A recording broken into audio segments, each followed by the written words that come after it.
مجموعة السلطان قلاوون هي أكبر أو أطول واجهة لجامع.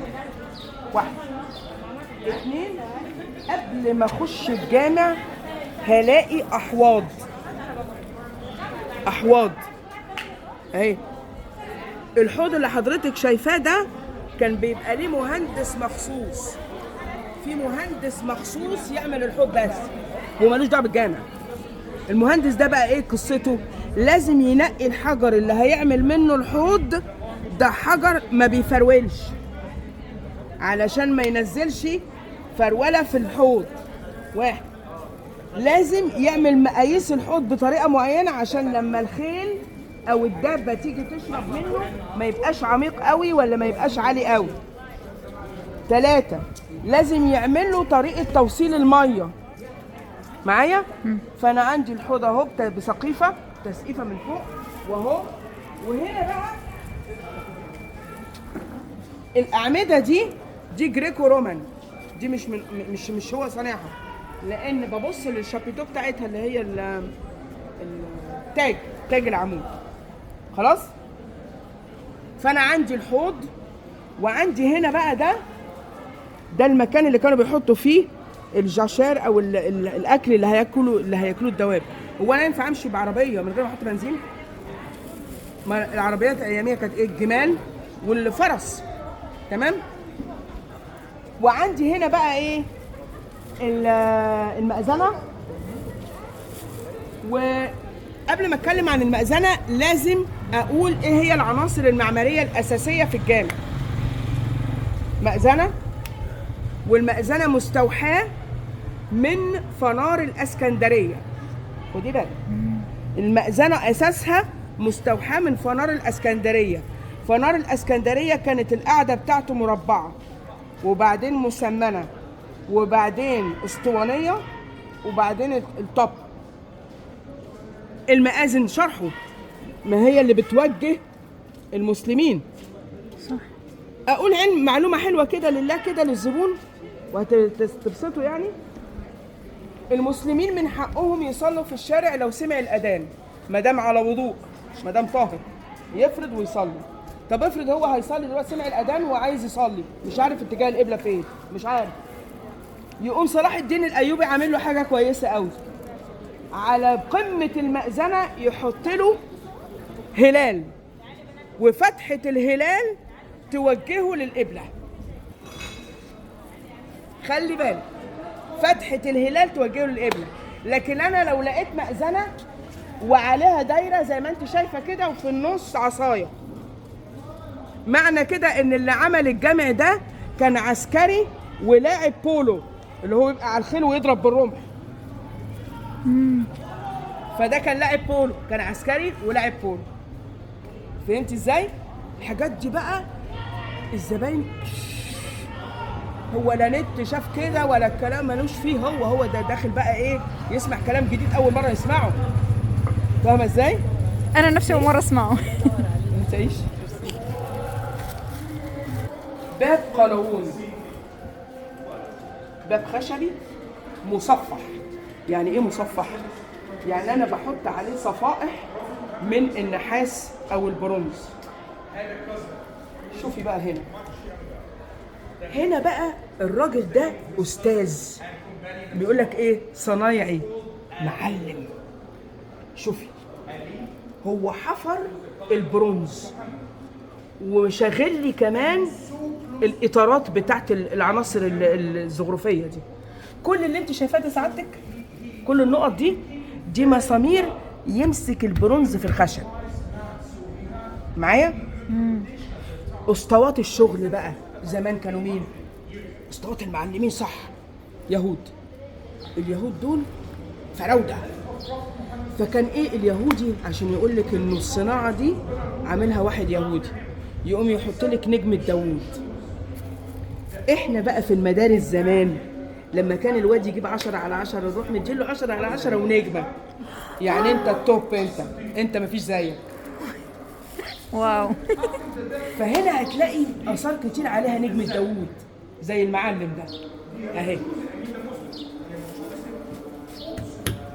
اهي. يعني الراجل ده بص الشغل ده ما نعرفش نعمله دلوقتي احنا، ما نعرفش نعمل الليله دي. كانوا أهي. بيختم على شغله. اهو براند، ده براند يا باشا. لما اخش جامع وابص الاقي فيه ممر كده، ممر اللي شايفاه ده، انا داخله منين؟ من الشارع صح؟ وداخله الممر عشان اخش الجامع، مش كده يا ست الكل؟ تمام. الممر ده اسمه المجاز. المجاز يعني ايه المجاز بقى؟ يعني انا باجي من الحياة الدنيا اعدي على القبر المرحلة الانتقالية للعالم الاخر، العالم الابدي. ده بيمثل القبر، الحتة المعدية من الدنيا للآخرة. المجاز اسمه المجاز. خدي بالك هنا بقى الجمع ده يقول لك مجموعة قلاوون. يا مجموعة، مجموعة يا سيدي. انت عندك مدرسة، عندك جامع، عندك ضريح، عندك بمارستان. الدنيا مقلوبة هنا ويصة. قلاوون ده كراجل، والمماليك كانوا يحبوا يعملوا حاجة بقى، يحب العزوة. احنا دلوقتي يقول لك ايه ده عزوته، فلان ده ابن العيلة الفلانية. لما ينزل حتى يمشي في وسط الناس كده تبص تلاقي ايه؟ رجالته والامراء بتوعه وحريمه وعياله. فهمت ازاي؟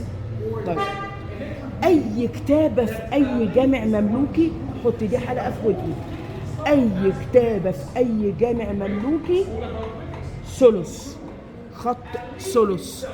خط ايه؟ ثلث. ثلث ده يعني ايه؟ يعني الحروف متركبة على بعض زي التلاتة، عشر معشوق. ماشي؟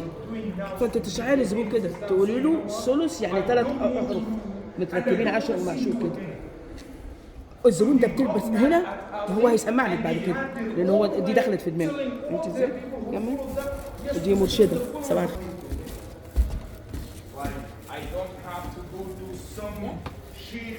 الخير.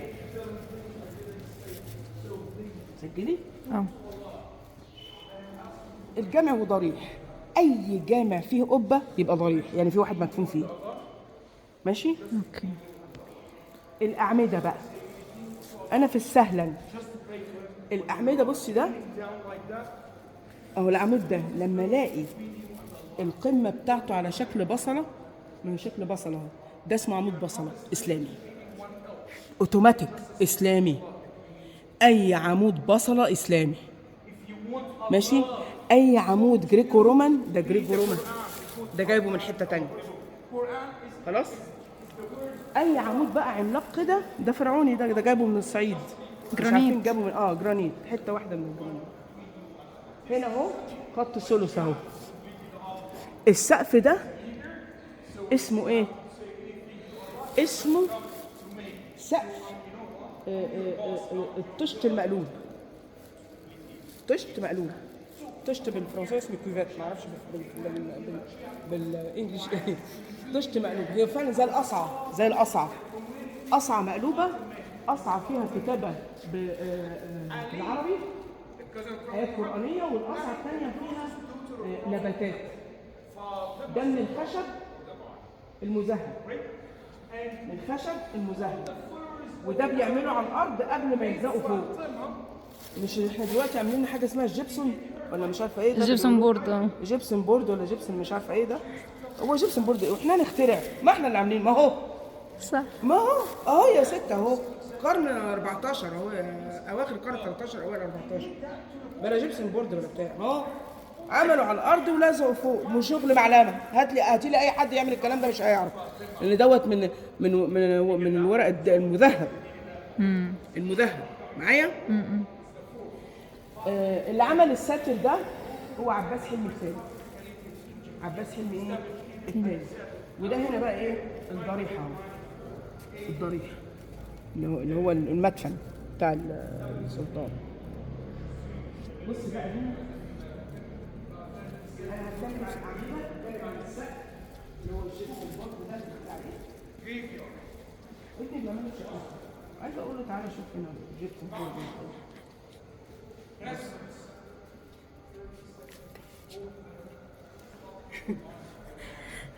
هنا بقى المحراب. والمحراب اصلا فكره مسيحيه، لانه الثلاث مقاصير اللي بيرمزوا للثالوث هم خدوها عشان يعمل اتجاه القبله في الجامع، فراح عمل المحراب.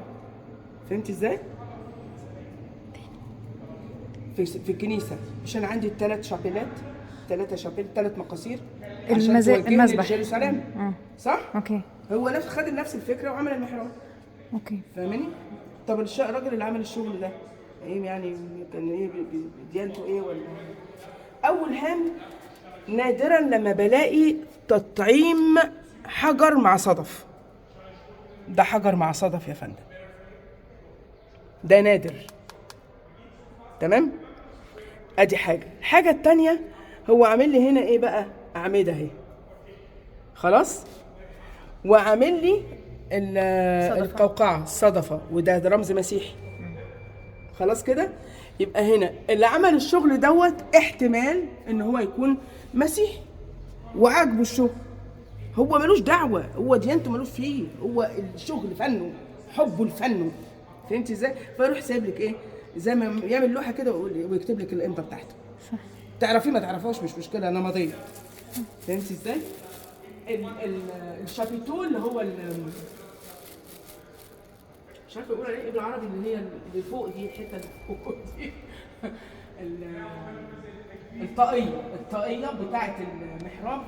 حاجه في ما فيش شغل كده يا جماعه، ما فيش في الدنيا تطعيم صدف بحجر بالمنظر ده، نادر، ما بلاقيهوش انا. فهمتي ازاي؟ الجامع ده معروف بحاجات كتير فنيا.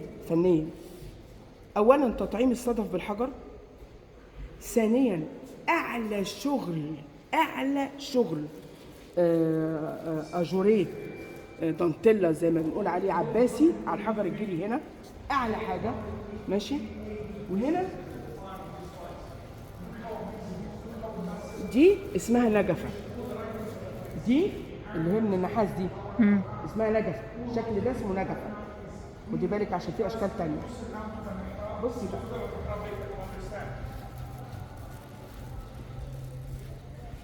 الدنيا حلوه يعني معاكي ولا ايه؟ اه تمام. واضح الشغل جدا.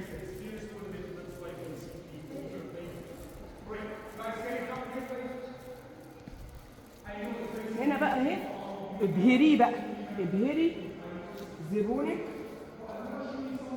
بالكتابه الهندسيه. دي كتابه اشهد ان لا اله الا الله وان محمد رسول الله، فاهمه؟ دي كتابه هندسيه. وتقولي له ان احنا عندنا 14 نوع كتابه عربي، 14 نوع كتابه ايه؟ عربي. تمام. هنا بقى نكمل، اوريكي حاجه جميله قوي.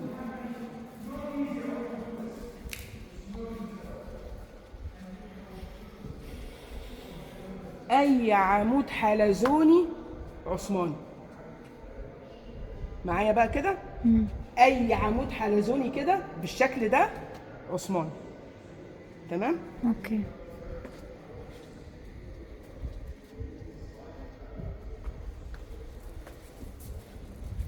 بصي بقى، بصي الشغل، الزبون هيجي له هوس لما يشوف الشغل ده. هو ده اسمه شغل الدانتيلا، ودوت حفر على الجير، ودوت اسمه الطراز العباسي، ستيل عباسي، طراز عباسي. بصي الشغل عامل ازاي؟ بصي الشغل انت حتى لما بتروحي التجمع دلوقتي هتلاقي شغل معمول كده. طب خلصت خلاص، مش محتاجين احنا نحفر. صح.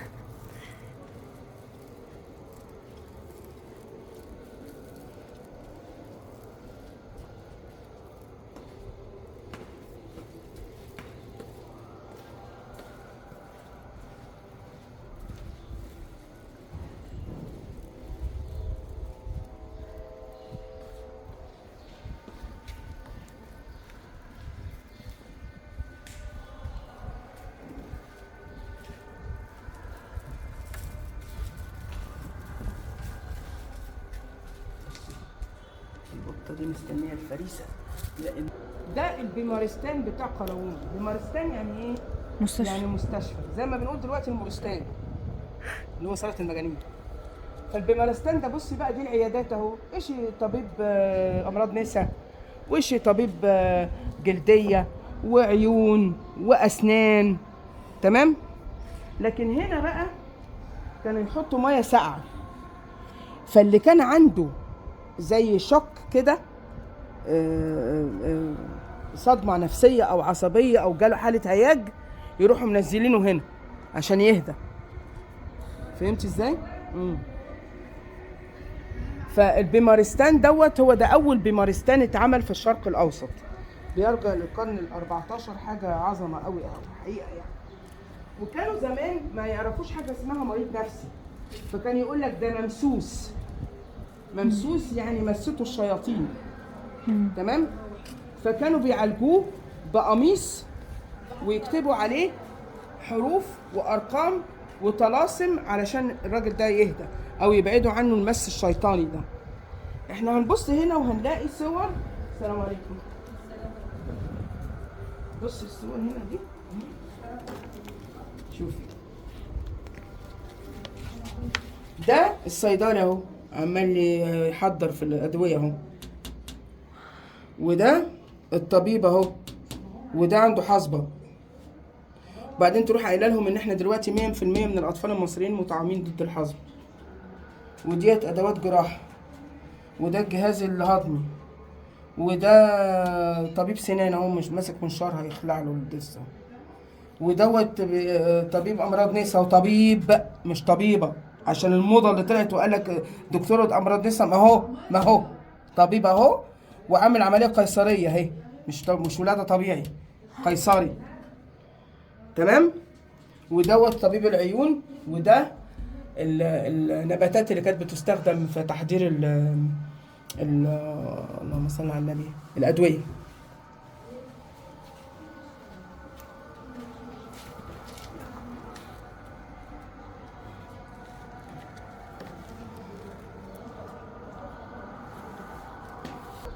هنا بقى برضه جزء من المستشفى، وخلي بالك انه هنا عملوا بمارستان قلاوون، ودي حاليا مستشفى خيري اساسا للرمد، مستشفى رمد يعني، والكشف فيه يعني مش غالي خالص، يعتبر مجاني تقريبا. وهم واخدين جزء من قلاوون عشان يعملوا بيه برضو المستشفى الجديد، لان هنا هتبص تلاقي دوت مبنى قديم، مبنى اثري، وهنا ده المبنى الجديد اللي هم عاملينه.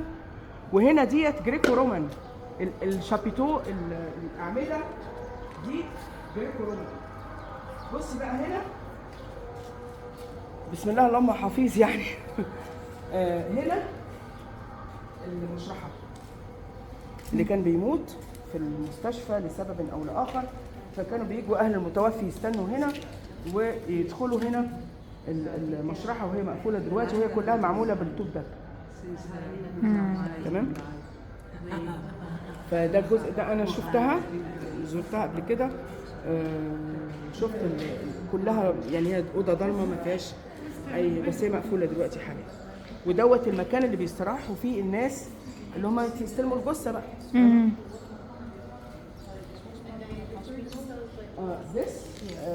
This part, this chamber, especially for people who have been died during an accident, and they are going to do an anatomy to discover the cause of the asthma. This one, but it is actually it's closed, and people stay here to wait to receive the cadaver. So it was like a forensic. Yes, that's it. This is a part, but this is a new part. Yeah. And they have used already a part from the ancient one. Look here and here. Yes. For the new hospital. Yes. Thank you. You're welcome.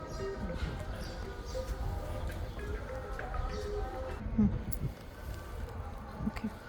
أي جامع ألاقي قدامه مكسلتين دول يبقى كده كان مدرسة.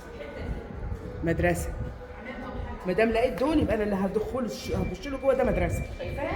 فهمتي ازاي؟ طيب هنا بقى ايه؟ رايحين المدرسه اهو. ما دام انا لقيت دي اللي جوه ده ايه؟ مدرسه. زي في السلطان حسن. زي في السلطان حسن او اي جامع قدامه مكسبتين يبقى مدرسه. تمام؟ اوكي. بص بقى هنا بقى في حاجه خاصه مش موجوده في اي جامع فيك يا مصر خالص نهائي. ايه بقى؟ هنا هنلاقي حاجه غريبه. الحوش جزء فيه فصول لتعليم القرآن عشان احنا قلنا مدرسة، والجزء الثاني هنلاقي أركاد، يعني اللي هي بائكة اللي هو ممر أبو أعمدة ده معايا، وجزء هنلاقي إيوان.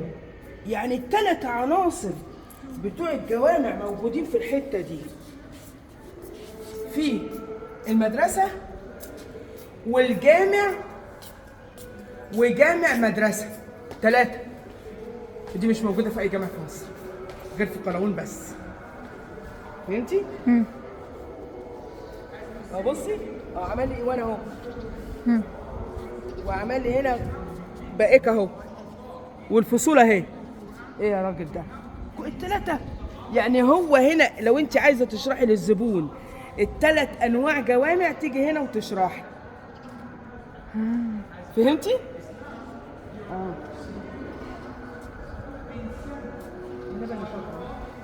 طبعا.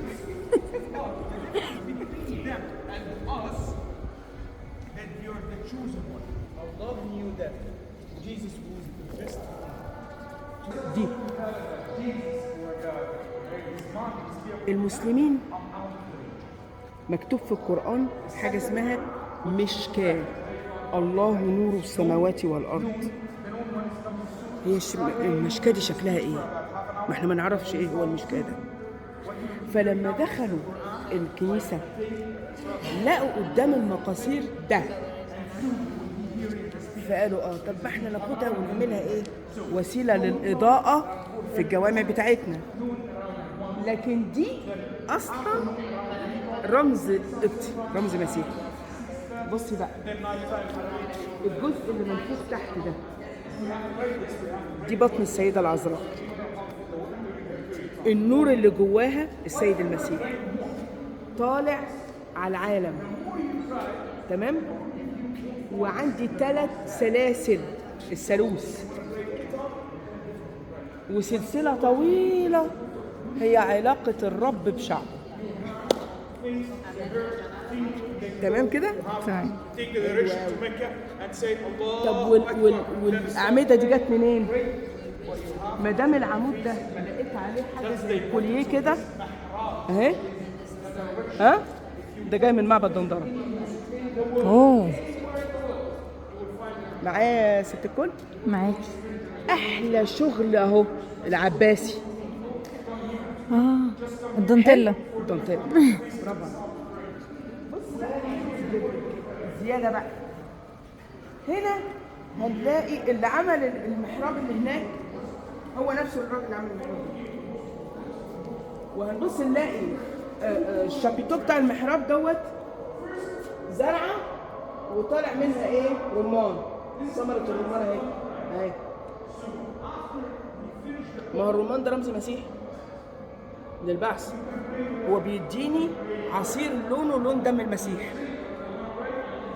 وحاطط برضو العنب اهو. ايوه.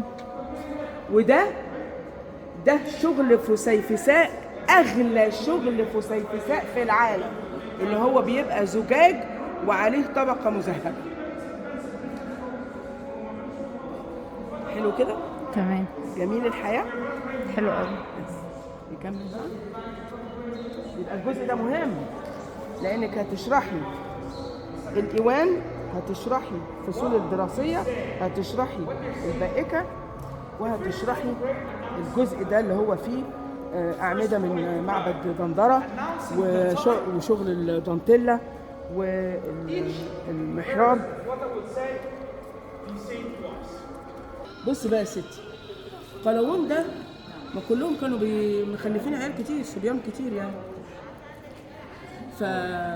من ضمنهم الناصر محمد ده. والناصر محمد ده راح ايه، بنى قصر في القلعه وسماه قصر الابلق، لانه كان ايه، حجره بيضه وحجره سوداء، حجره بيضه وحجره سوداء وحجر احمر، ما هو عشان يبقى مميز يعني.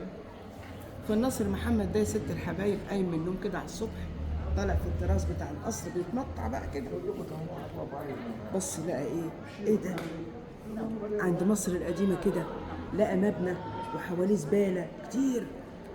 قام راح نده الوزير بتاعه قال له تعالى يا ابني ايه ده؟ قال له ده دير. قال له يعني ايه دير؟ قال له دير ده يعني مكان المسيحيين بيتعبدوا فيه. قال له يا راجل يعني مكان عباده؟ قال له اه. قال له الزباله اللي حواليه دي من ايه يا ابني؟ قال له الناس بترمي زباله حوالين الدير. طب هنعمل ايه يا مولانا؟ قال له لا ايه الكلام الفاضي ده، هات لي رجاله يشيلوا الزباله دي ويعملوا بدل الزباله دي جنينه. قال له طب ده حاجه حلوه قوي، يا سلام، هات يا ابني العمال. جاب العمال، اشتغل يا حبيبي. شالوا ايه؟ الزباله. طبعا ده عامل هو فاهم حاجه، وهو بيشتغل في زي شيل الزباله وهيزرع الجنينه، ضربوا الاساس بتاع الدير، ضربوا عمود من الاعمده بتاعت الدير. الدير وقع على راس مين؟ 80 كاهن ماتوا. في نفس ذات الوقت الامام بتاع جامع عمرو بن العاص جمع الناس بتاع بعد صلاه الجمعه، قال لهم بصوا بقى يا اخوانا، احنا لا لينا دعوه بالاقباط ولا لينا تعامل معاهم ولا ناخد منهم شمع ولا سجاجيد ولا الفيلم ده، مالناش دعوه بيهم، لكم دينكم ولي دين.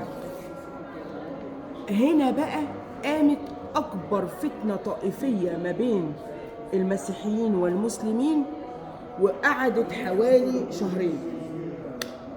وفجأة كده فجأة مصر كلها بقت كنيسة تولع هنا وجامع يولع هنا وده نتمبح في ده وده يموت في ده والدنيا هاصت. فبرضه طالع الخليفة السلطان قايم من النوم الصبح بيبص من التراس لقى نار قلع قايدة في كل حتة. ايه يا ابني النار دي؟ قال له مش عارف. قال له ما انتش عارف، انا اللي هعرف، ما تنزل تشوف ايه المصيبة دي. فنزل قال له يا نهار اسود، ده المسلمين والمسيحيين ماسكين في بعض. قال له يا دي المصيبة السوداء، خلاص اعمل حظر تجول كامل لمدة 40 يوم، أي واحد هشوفه في الشارع مسيحي مسلم يهودي أي ملة هموته. خلاص؟ وطبعا الدنيا باظت. خلاص؟ كان لازم يعمل حظر تجول عشان يوقف الكلام ده، دي أكبر فتنة طائفية. المهم إيه؟ الراجل بقى عايز يعني يراضي المسيحيين برضو، الناس هم اللي أول ناس ماتت. راح عمل إيه بقى؟ جاب باب كنيسة يقال من القدس وفي ناس بتقول من روما، وراح حاططها على الجامع بتاعه. فهو ده الجامع الوحيد اللي الباب بتاعه مدخله من كنيسه، باب كنيسه مش باب جامع. فهمتي ازاي؟ ده ابن الباشمهندس ده، ابن قلاوون اللي هو ايه، الناصر محمد. تمام؟ كمل بقى.